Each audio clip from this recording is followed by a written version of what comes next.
Ice cream ఫ్రిడ్జ్లో పెట్టాను కదా, 1 గంట అయింది. ఒకసారి బయటికి తీసి ఇలా కలుపుకొని దీనిపైన తరిగి పెట్టుకున్న డ్రై ఫ్రూట్స్ అన్నీ వేస్తున్నాను.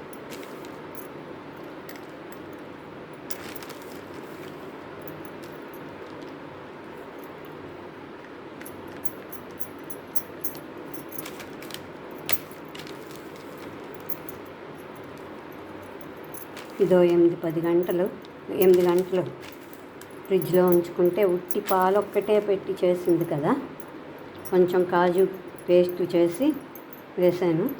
అందుకు కొంచెం టైం పడుతుంది అన్నమాట ఐస్ క్రీమ్గా మారడానికి.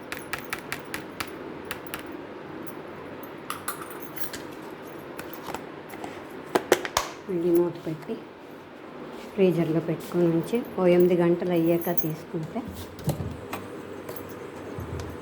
అప్పుడు చూపెడతాం.